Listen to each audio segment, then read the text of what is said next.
From the sky, you can clearly see how much of Sheffield's largest open public space is covered by grass.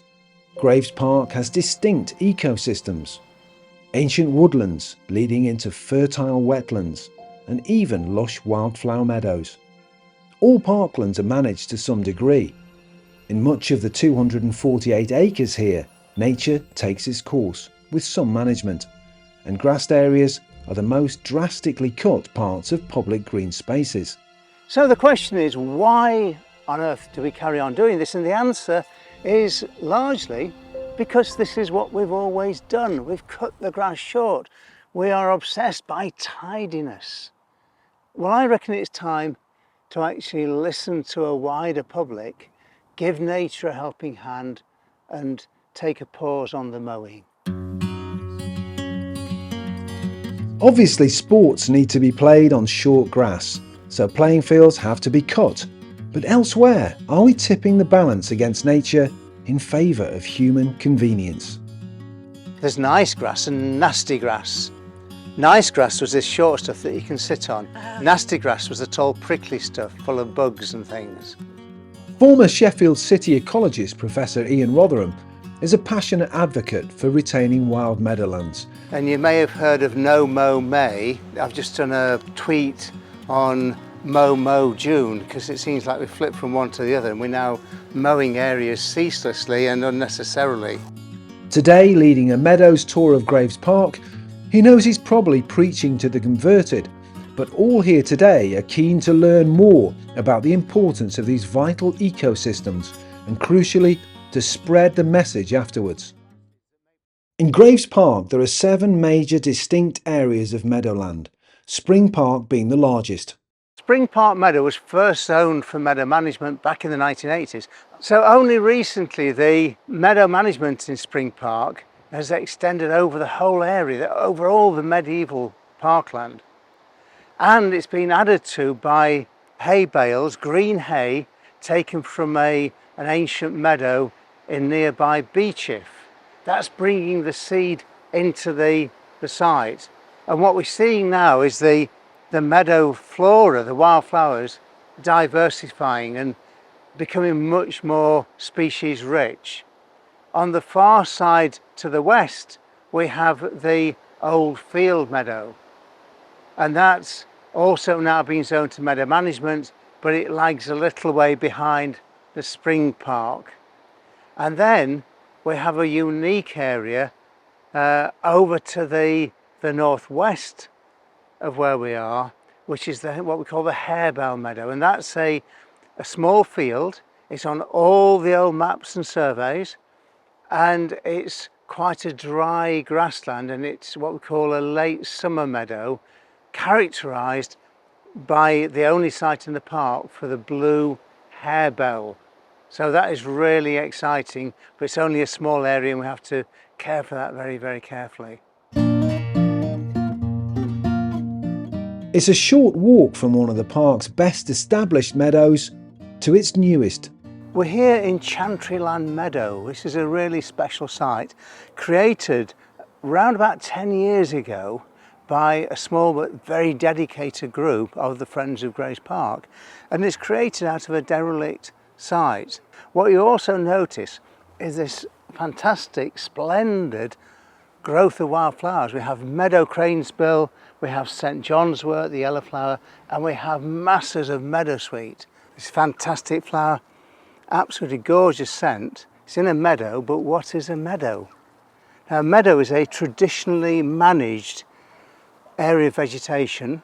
It was part originally of the medieval landscape, and in your particular parish, in your manor, this was the most productive habitat. It's really, really important. It would be grazed during the winter, and then in the spring you take the grazing animals off and the wildflowers come through and flower, set seed, and then die back.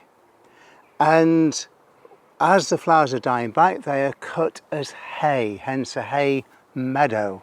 So they're cut, and that hay is really rich in nutrients and minerals.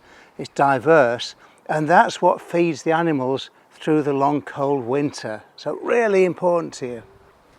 What determines it being a meadow is that management, and it's managing native wildflowers. And believe it or not, even in the Peak District National Park, from the 1940s to the 1980s, we lost something like 97% of our ancient species-rich meadows in the protected landscape. So imagine what it was like here in the fringes of Sheffield. There's almost nothing left.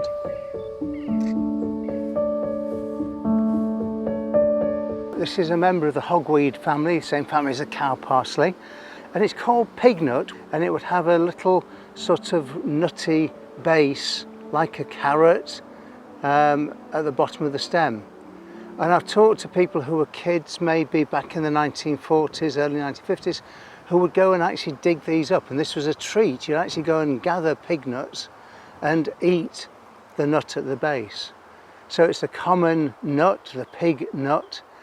It may be responsible for the rhyme, here we go gathering nuts in May, and it's an indicator of this being a very, very old, probably ancient grassland.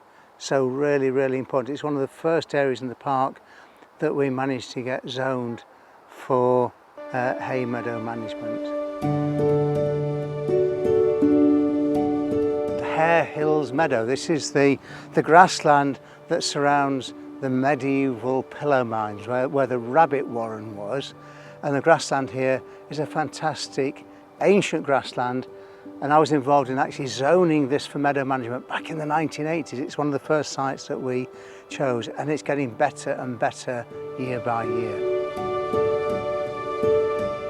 We're into an area of what I as an ecologist would call scrub habitat. It's what we call an ecotone, it's the edge. Now, some of this was planted 20 or 30 years ago with some trees down at the bottom end, but the oak trees, the saplings coming through here have been planted by jays. The jay is nature's forester. They take acorns in the autumn and winter and they plant them in the ground so they can come back and eat them, but they forget some of the ones. So we're getting a natural regeneration of oak trees, which is absolutely fantastic habitat. What we're looking at here really is a case of urban rewilding or urban wilding. We're getting mice and voles coming into the grasslands, huge areas now of meadow grasslands with mice and voles, and we've just had a buzzard fly over our heads here. That wouldn't be here without the mice and voles, and without the mice and voles they wouldn't be here without the meadow. So gradually nature is coming back, sometimes quite quickly. The biodiversity is returning, and that is absolutely magnificent.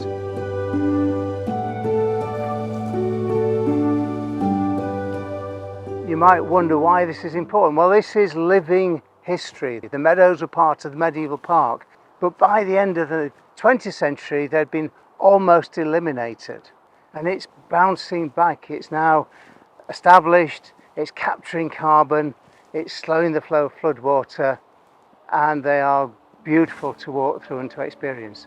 What is there not to like? Oh, and they cost less to manage as well.